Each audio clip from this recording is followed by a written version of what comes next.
I'm Dean Walker, and welcome to the Poetry of Predicament podcast, a podcast for people brave enough to face humanity's challenges and problems, and most importantly, our numerous predicaments. The Poetry of Predicament is a podcast meant to inspire us to bring forth grace, beauty, and connection with the web of life in the face of a predicament-laden world. What's it like to be in the midst of systems collapse? Live in Northern California wildfire country, the home of evacuations and blackouts, Laura Parker, a friend of the show, tells us what it's like to be in neighborhoods with no electricity, no markets, and homeowners receiving notifications from insurance companies of the uninsurability of their homes. California, the world's fifth largest economy. Welcome to yet another episode of the Poetry of Predicament podcast. And this has been an extraordinary week. Those of you who are regular watchers of this podcast will remember that I said something similar in the last podcast I posted. And it'll probably be something I end up repeating a number of times. It's an extraordinary time right now in our neck of the woods with my particular guest today. This is the west coast of the USA, down in California in the Bay Area, which has been plagued by a ridiculously ferocious fire and a rapidly crumbling infrastructure that is scrambling to cover its ass, and particularly PG&E, one of the largest utilities in the world, that is scrambling to keep itself out of bankruptcy and scrambling to keep itself relevant with an archaic, predatory capitalist infrastructure in terms of how it leads and conducts itself, and then how it interacts with the communities and really the entire state in which it operates. But I'm getting ahead of myself. I was talking with Laura Parker, whom, again, if you're a regular on this podcast, you've seen our earlier conversation that was about Laura's unique project. Was it a year ago or so? Less than a year. Okay, and that was a summit, if you will, a gathering of a remarkable set of thought leaders and people with something to say about the experience of loneliness in our times. I think it was a unique and important offering that you brought to us all in that.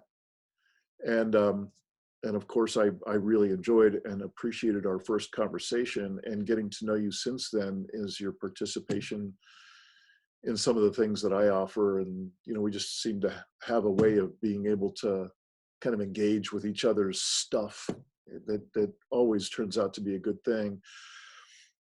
We connected just recently, just a couple of days ago. And of course, I was staying pretty much up to speed with the news about the fires in both Southern and Northern California. And I knew that you were in the vicinity of the fire in Northern California. And I also knew something about these rolling blackouts that PG&E was promising really all across its jurisdiction, just everywhere, and why they were doing it, as I just mentioned. And I really have to embarrassedly admit that it didn't sink in until I spoke with you, Laura. And I so appreciated, you just really went right to sharing from your heart, sharing from what was real and authentic in the moment, it rattled me how superficial my experience was and my understanding was of what people were going through. I thought I had a pretty good handle on it. I was kind of cruising along thinking, okay, yeah, I understand. It's a tragic thing. I got some grief, I got some anxiety. Okay. And they must be having a hard time. Okay. And I, as you can tell by my expressions and so on here, I'm just sheepish about how I had been taking it in. And really, I have to call myself on having just normalized yet another layer of the fucking atrocious level of, whether it's weather or climate or other extreme events like fire, all the elements of collapse of human systems that include everything from the justice issues to climate issues to economic issues. It really rattled me. And I asked you a couple of days ago, even though you were pretty clearly rattled in your own way, in your own experience in that conversation, you're kind enough to say yes when I asked if we could do this. And I don't at all mean to exploit, what you will hopefully will share with us. What I wanted to do was share this rattledness that I had experienced and the realness with which you were sharing, and how at a very different and very real level I'm through your sharing, I am experiencing a new level of how real and present collapse is now at the scale of affecting the fifth largest economy on the planet, with the possibility of things like California being uninsurable regarding fire at some point in the near future. I'm sure there are actuarials right now busily cranking out the figures of just how much of this level of disaster can California anticipate and, more importantly, ensure to keep the business as usual paradigm going. Yeah. So with all of that said, thank you so much for sitting through that long introduction. Laura Parker, thank you so much for coming on and to share with us whatever you'd like to share from your experience. And there's a certain kind of generosity that I need to underscore, that I just think you got enough on your plate. And for you to be willing to share with us a bit about what's going on, thank you. Thank you, Dean. It's really a pleasure, and it's balm for my soul to be able to have this kind of conversation. So Good. Precisely because I have as much on my plate as I do is absolutely why I said yes to your invitation. Yeah. Yeah. Maybe we could just start with some of the basics, some of the really like dog bone basics of what it is to be in an environment with these red flag warnings and different colored flags and different levels of urgency, evacuation of tens of thousands, if not more than 100,000 people, and warnings to millions, and on and on. How did that show up for you in real time in daily life? Well, I think like many people, I tried to ignore it. Like at least when there was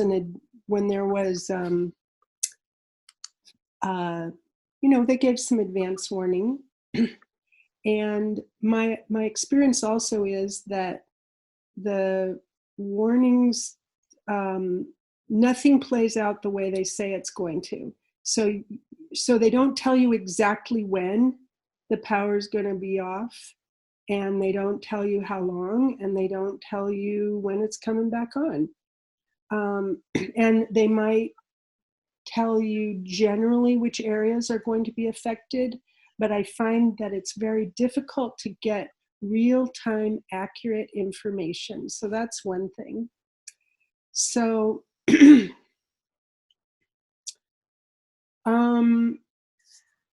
so first of all, I should say that the fire was not threatening my home. So I was not evacuated from my home because of fire. I did choose to leave my home and go stay with other people for 3 nights because I didn't have any electricity. So it was cold and dark. There was no hot water. There was no refrigeration. So that's the hardship that I endured. I was fortunate in that when I was home, there was cell phone activity. So I could use my phone as a hotspot, and then I could get on the internet on my computer. So some people, the cell towers were actually, the electricity that powers them was also cut off. So some people were left without that.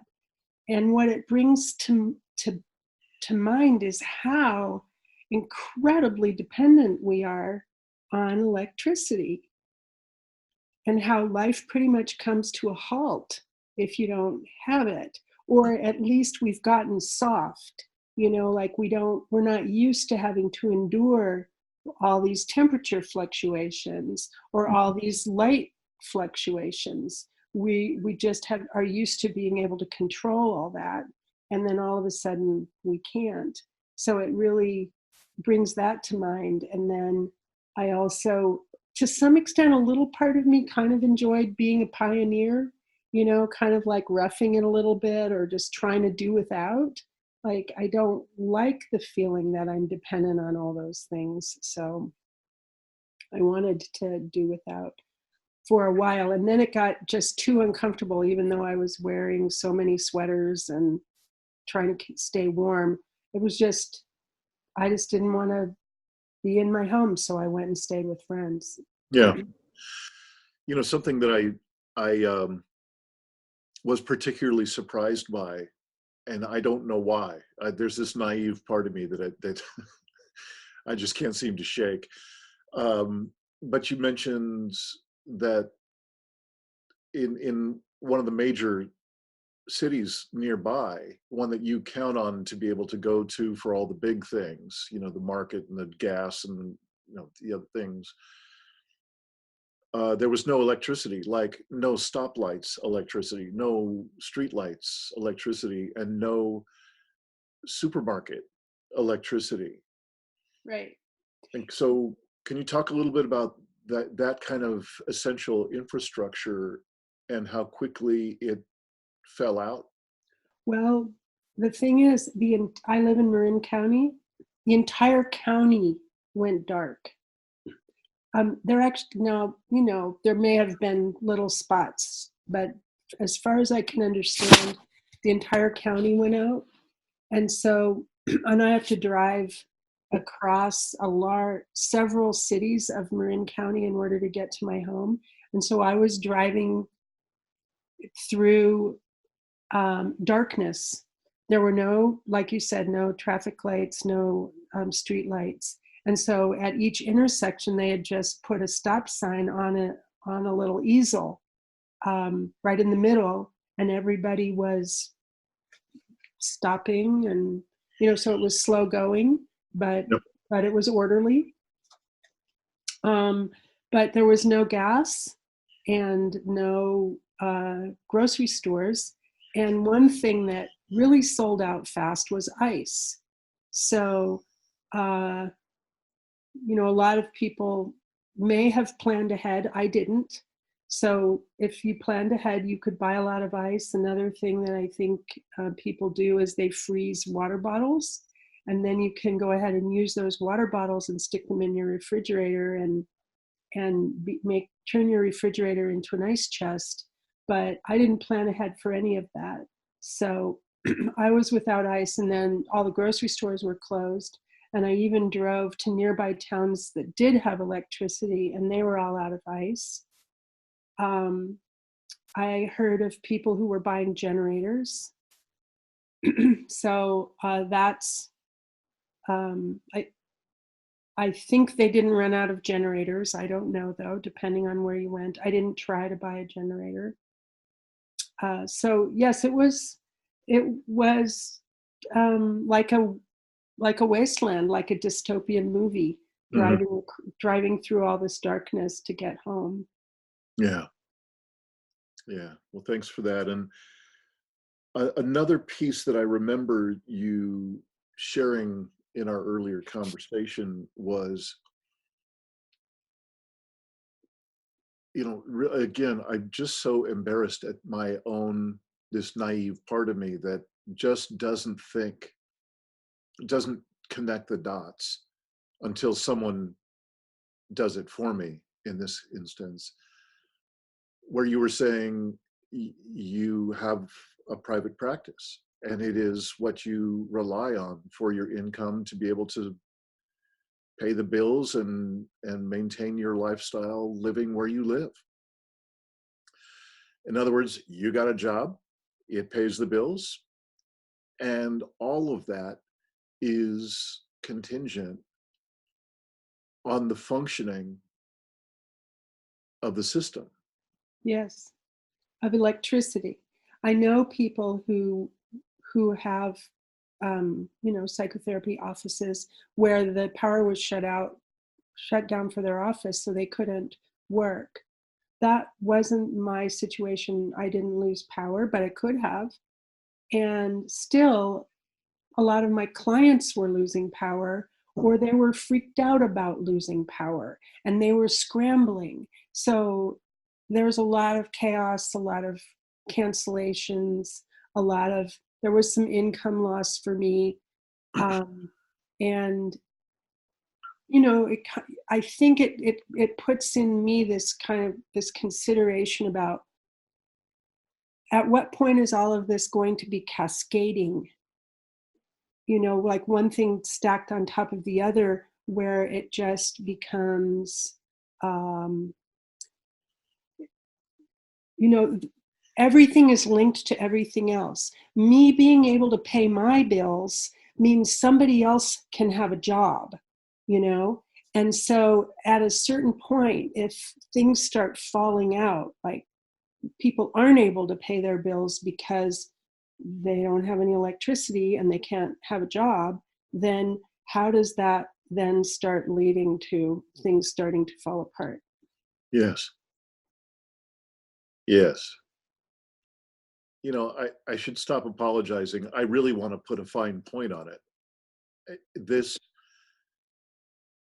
is as close as I wish for anyone to be getting to actual no shit collapse. I don't wish this on anybody. I'm involved with this kind of conversation and the inner and outer preparations for collapse of Earth and human systems. I'm in this conversation a lot. Mm-hmm. But I want it to be really clear that I am not wishing this on anyone. But I am also clear that it is the rare person, even in the collapse aware community, it's the rare person that has really allowed themselves to do much of the inner work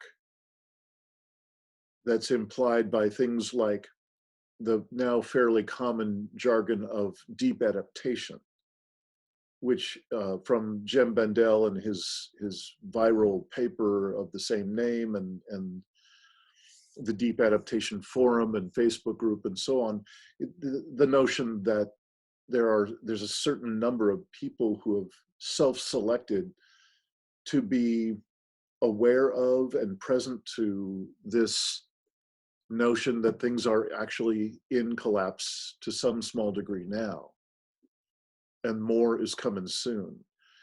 and I'm wanting to just call it on myself and really own it. It's not like I'm trying to blame someone or shame anybody for their lack of preparation or their willful ignorance or their resistance. I actually just want to start by acknowledging my own naivete and my own assumption that, oh no, I understand what it's about. I understand what it's going to be like. And again, just that earlier conversation with you, and to hear it again now, and how desperately delicate a balance that the entire business as usual paradigm is in. I just really wanted to name it. And again, just thank you for kind of walking us through your experience of this past week or two, and hopefully that's it. Hopefully Yeah. everything starts to roll itself back into business as usual for some considerable amount of time. Thank you for naming that. And I Yeah. think what you're naming is a human tendency. It's not just you, you know, to not, like I was saying earlier, I didn't prepare, you know. We have been receiving all kinds of emails and warnings about how to prepare an evacuation bag that should have all important papers and precious objects that should be right by the door ready to go. And I prepared that. Now that is something that I am going to do in the next couple days. But I think that there's something human about, I'm not proud of it. I think that actually this tendency to ignore warnings that are right in front of your face is actually part of how we got into this mess. Mm-hmm. But it's a human thing to be really, really good at not seeing what you don't want to see. Yeah. So I'll say something about that. So when I stayed away from my home on Sunday night, and on Monday morning I got up very early and went to the local coffee shop, and it was buzzing. It was full of, life and laughter and conversation. And I looked around and it was just so shocking, business as usual, just right there. And of course, I don't know the content of all those conversations. Perhaps people were talking about the fire or about the power outages. And I did run into somebody that I knew, and this person said, oh, well, something to the effect, well, I've heard about the fires, but I found out enough to know that I'm not in danger. And I think that tends to be what we pay attention to. We pay attention to, is it going to threaten my home?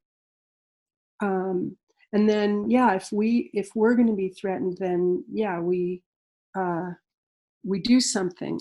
But I was in such a cranky mood that morning. I couldn't stop myself.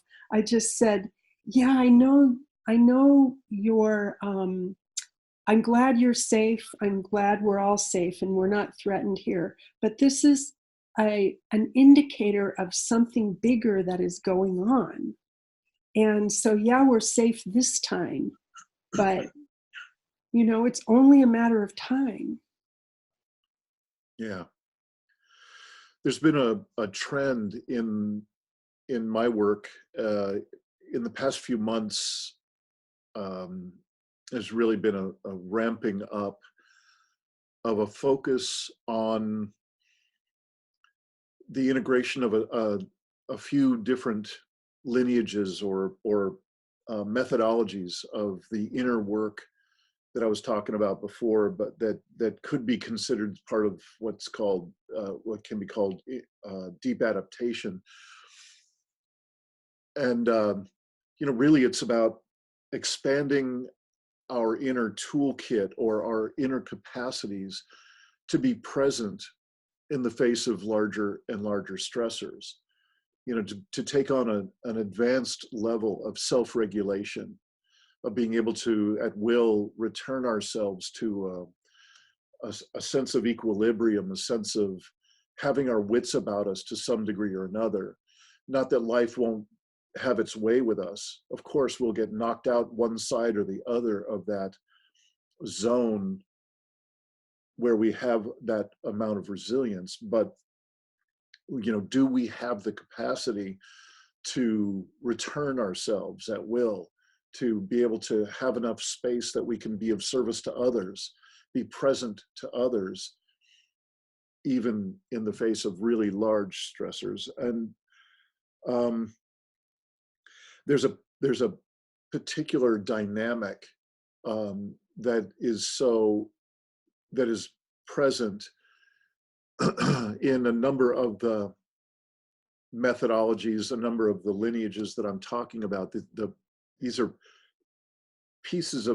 tools in the toolkit that I'm talking about, of ways we can prepare ourselves in the inner world. And one of the dynamics, one of the pieces of those tools of expanding our capacity is what I call a liquid state. And a liquid state is different, is, you know, easy to contrast to what I was hearing you kind of point at. And it's certainly my experience in the regular world, in the workaday world, we tend to rigidify. We tend to seek out that which we can hold on to and be certain about. Whatever we can be certain about, even for people who are collapse aware, if they can be certain that we're going to collapse, and the more certain they are, the sooner it's going to happen, and they predict it's not going to be 2050, it's going to be 2030. That's the really big stuff's going to happen. And that is just the collapse aware version of that rigidity and that certainty, that desire for certainty, and that tendency to kind of binary, make things simplistic and binary, like, is it our house? Is it our neighborhood? Okay, well, then we're okay. And that's as deep as the conversation goes. There's no exploration, there's no curiosity, there's just a kind of relief. We don't have to talk about it again. Let's go to the beach, or let's go over to Berkeley for dinner or something. So the liquid state is something that has been coming up in a lot of the conversations I've been having, obviously unrelated, but I'm just noticing you and I have had some conversations of particularly about, you've been kind of scanning for, if you didn't live in the Bay Area, where would you live? And if your world didn't look and work the way it did, how would it be? And so it seems like you've been really flexing that muscle of the liquid state a bit. You've been allowing yourself to morph and change a little bit. Is anything that I'm saying sparking you to share about what you're going through now? Sure. Thank you for asking, Dean. First of all, I want to say that I want to hear more from you about the liquid state, but before that, I will say that yes, I'm aware that there's so many different kinds of humans, and some humans, in the face of disaster, they hunker down and they just stay. And other humans, in the face of disaster, want to leave. And I think I'm the kind that wants to leave. You know, for better or worse. You know, there's pluses and minuses of being each kind of human. And I'll just share a little anecdote, because it's quite striking to me, and I did mention this to you on our previous call. I have a friend who lives on 150 acres, 100 miles north of San Francisco, and it is dry as a tinderbox, and it is just any one false move and the whole thing is in flames. Mm-hmm. And they also just have one access road, and the road is very heavily wooded. It's not like it's cleared. So if there was a fire, the road would be consumed. And my friend and her husband have decided that they are staying, that they love their land. And, this kind of situation has us ask, what do I love? What is meaningful to me? They love their land, and there's about 5 families that live on this mountain, and they're a tight community, and they love their community, and they're staying. They're not, and that implies saying, okay, if we get in a situation where there's no way out, we're going down, and they're making that decision with eyes wide open. And it kind of brings to the foreground the whole thing about, well, okay, so what they're saying is they're willing to die for what they love, or rather they're not willing to leave what they love in order to not die. I guess I probably could say it in a more eloquent way. No, I think that's absolutely dead on accurate. And so it kind of, like, speaking of liquid state, sometimes for me, what helps me get back into that zone is to remember, okay, if I die, I die. Like, what am I really afraid of here? Mm-hmm. And that kind of memory can actually pop me back into a sense of calm, and like I have everything kind of prioritized. And of course, none of us want to die unnecessarily or for stupid reasons, etc. Or sometimes maybe before we've done some important thing that we really feel like we want to do, and we're not in charge of that. But so anyway, I just wanted to share that anecdote about my friend, because I think it's a very valid decision that she's made. I wouldn't make that decision, but I don't own 150 acres that I love. That's not my situation. I rent, Yeah. So, and then it brings us to the point that we all have different situations, Yeah. and like some people might want to leave, but they can't because they don't have the economics, or maybe they feel trapped by certain certain aspects of where they live. And so but for myself, I will say that I have been in a process of looking around for where I would go if I left California, and I've been here for 56 years. So it's a very, very long time. But I'll tell you, the amount of greed that I am witnessing in this area, and it's not more evident than in the real estate market, and how it's so interesting that these million and multi-million dollar homes may be uninsurable. That it'll be really interesting to see what happens. Will there be a mass exodus from here if somebody suddenly says, no, we can't insure your multi-million dollar home? Right. I don't know. But anyway, I could say more about my search, but I'll just leave it there and pass the ball back to you. Yeah. Yeah. Thanks. I I don't know. I don't know. We might actually have hit the end of this conversation. I'm not sure. What I appreciate is the chance to walk on the edge of this conversation with you, and to hear you share about what it's like to be in Northern California in these vulnerable areas now.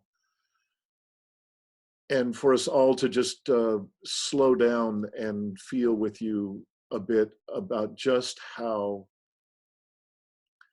ridiculously fragile our systems are, the systems that we are deeply addicted to and reliant on.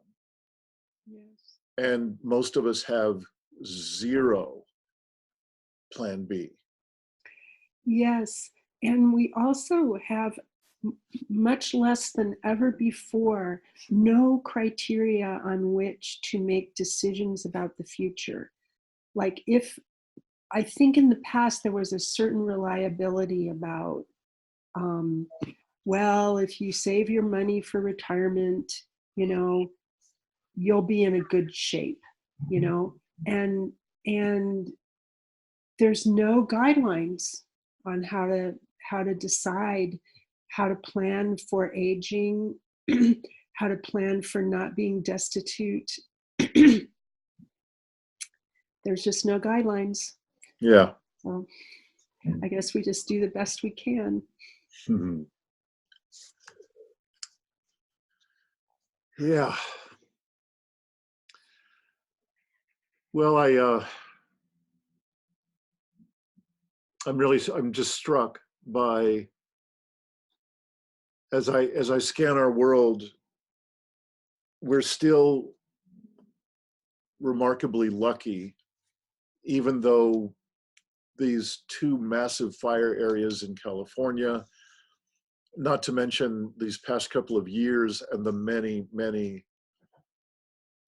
particularly weather events that have devastated areas in the USA and obviously elsewhere. The Bahamas comes to mind, Puerto Rico comes to mind,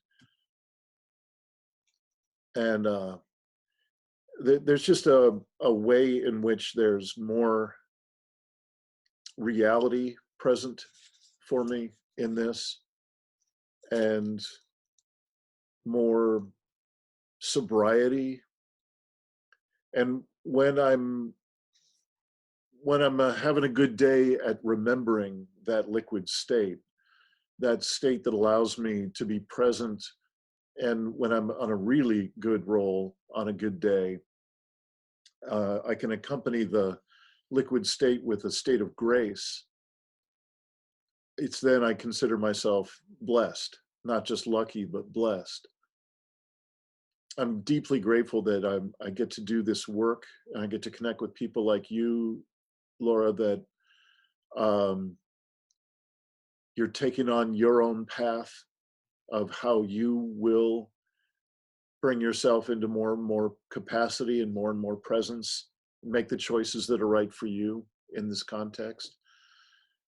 And perhaps each of us in our own small way will inform or inspire or bring to awareness a few other people in our lives. I don't know if there's more than that to aspire to at this point, but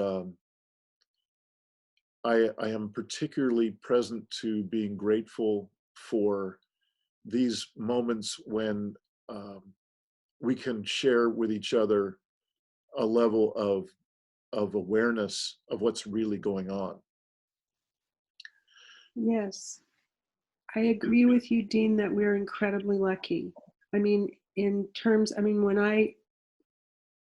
when you first invited me to have this conversation, I thought, gee, I'm going to tell a story about how I was affected by this that is really so minor compared to, you know, I wasn't evacuated to a Walmart parking lot, for example, but many thousands of people were just north of me. So so yes, we in the grand scheme of things, we're still so fortunate, you know. Yeah. Yeah.